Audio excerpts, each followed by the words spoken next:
Okay students, तो चलिए हम लोग पढ़ते हैं मेथड्स ऑफ बी कीपिंग के बारे में। यानी आज इस लेक्चर में मैं आपको बताऊंगा कि किस तरह से हनी बीज जो होती हैं उनका कल्चर कराया जाता है, यानी एपी कल्चर के कौन कौन से इंपॉर्टेंट मेथड्स होते हैं। तो यहाँ पर सबसे पहला मेथड जो आएगा that is indigenous methods of bee keeping. Indigenous का मतलब क्या होता है? इंडिजिनस का मतलब होता है जो हमारा देसी तरीका है मधुमक्खी पालन का, उसको हम indigenous method of bee keeping कहते हैं। इसमें क्या होता है, अब यहाँ पर देखिए नोट्स मैंने आपके सामने ओपन कर दिए, लिखा हुआ है this is an old method and the two types of hives use are in this method as follows।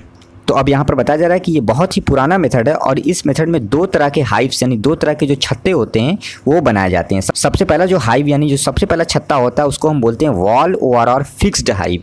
यानी आपको नाम से पता चल गया होगा, ये जो छत्ता होता है ये किसी एक जगह पर ही हमेशा जो है रुका रहता है, एक जगह पर ही ये स्थिर रहता है, एक जगह पर ही ये फिक्स रहता है। तो यहाँ पे लिखा हुआ it is purely natural type of com because be prepare the hive themselves on the wall और ट्रीज। आप सब लोग देखते होंगे कि मधुमक्खियाँ पेड़ों पर या फिर घरों की दीवारों में जो छत्ते बनाती हैं वो खुद से बनाती हैं और वो छत्ते वहीं पर हमेशा एक जगह पर ही क्या होते हैं, फिक्स होते हैं।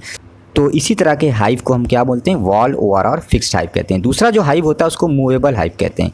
मूवेबल हाइव में क्या होता है, इसमें क्या होता है, कुछ वुडन बॉक्सेस होते हैं यानी कुछ लकड़ी के डिब्बे होते हैं या फिर किसी ज़मीन पर कहीं पर कुछ ऐसा स्पेस बना दिया जाता है और जो ट्रेडिशनल बी कीपर्स होते हैं यानी जो मधुमक्खियों को पकड़ते हैं तो वो जाकर झाड़ियों और पेड़ों में से क्या होता है, खूब सारी मधुमक्खियों को कैच कर लेते हैं, उनको पकड़ लेते हैं और उनको लाकर जो है इन्हीं डिब्बों के अंदर जो है ट्रांसफ़र कर देते हैं।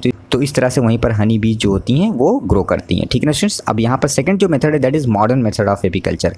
Modern method of apiculture traditional method नहीं है और ये जो मॉडर्न मेथड है बी हाइव्स को बनाने का, तो इसको जो है एक थ्योरी की बेसिस पे जो है बनाया गया था। उस थ्योरी को हम बोलते हैं बी स्पेस थ्योरी, जिसको कि साइंटिस्ट लैंगस्ट्रोथ ने 1851 में दिया था। लैंगस्ट्रोथ ने 1851 में बी स्पेस थ्योरी में क्या बात बताई थी, तो यहाँ पर देखिए लिखा हुआ है bee space is the optimum distance to be left in between two adjacent com.